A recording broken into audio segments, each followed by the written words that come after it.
It was this moment that brought the hearing to a halt.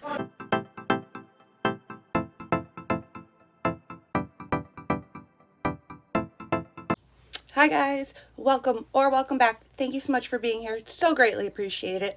Before we start, let me give my usual disclaimer that this video is for educational purposes only.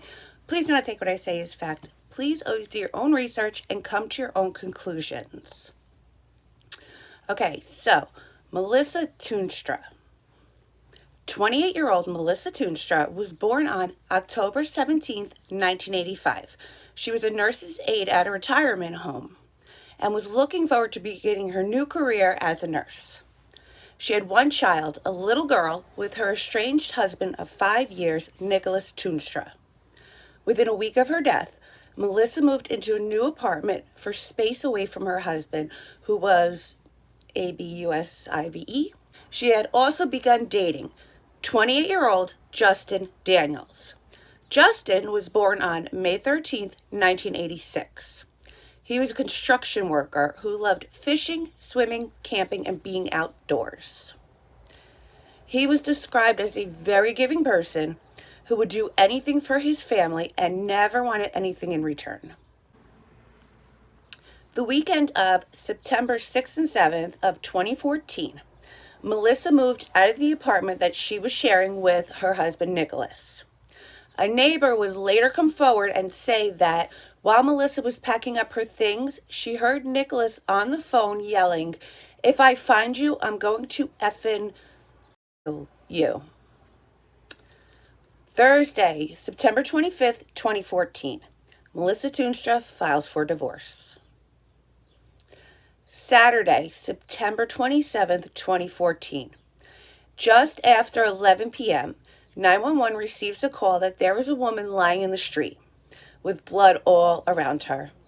The caller says at first she thought it was a Halloween prank until she actually walked up to the woman and touched her. Hi, County 911, what is your emergency? There's someone laying right outside Eskimo Comfort with blood all over. Okay. Are they conscious?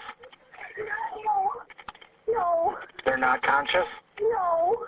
Have you tried to talk to her or anything? Oh, there's nothing. Okay. Nothing. Blood. There's a lot of blood?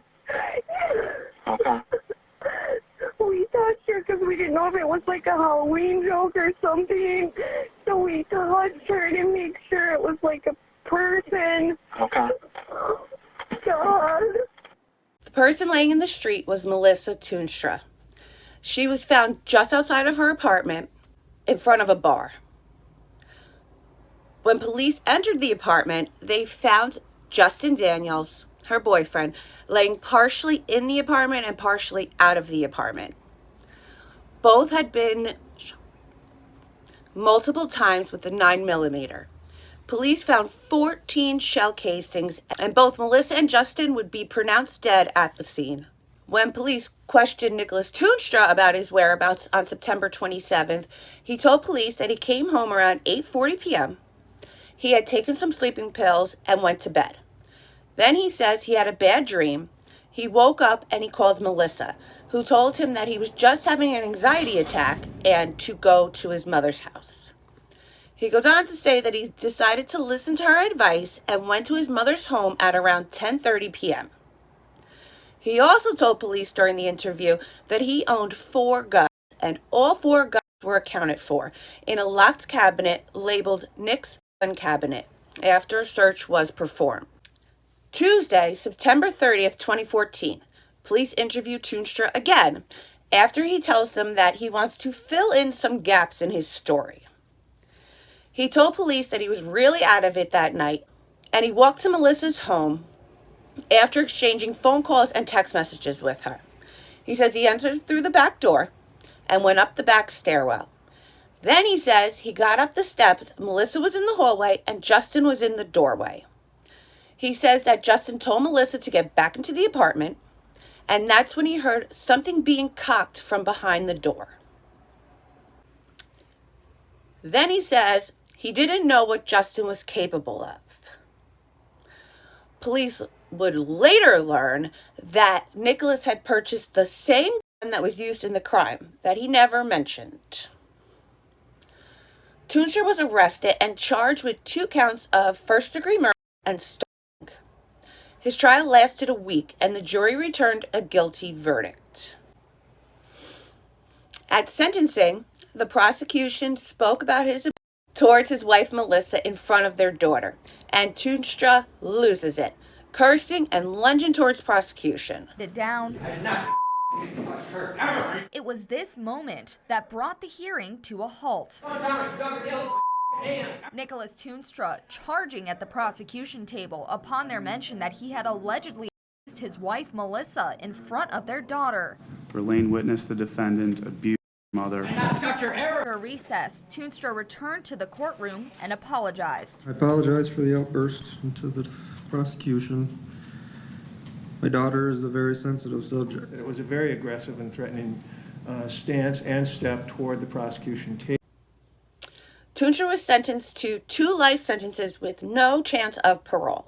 I hoped that he was not allowed to see her. We don't get to see her. In court, family members of Melissa Tuinstra and Justin Daniels spoke out. There are 2 people because his ego was bruised. If you, Nick, loved Melissa like you said you did, why did you her? But ultimately, they say they're relieved by his life sentences. As long as he stays locked up and doesn't get to breathe free air, I'll pay my taxes every year to see that he stays there. Okay, guys, if you're still here, thank you. I appreciate you so very much. If you have not liked, commented, or subscribed yet, please consider doing so. It really helps me out. And if you have any suggestions, email me, harding527@yahoo.com. As long as the information is available and on my side, I'm really good about covering your cases for you guys. So stay safe, and until next time,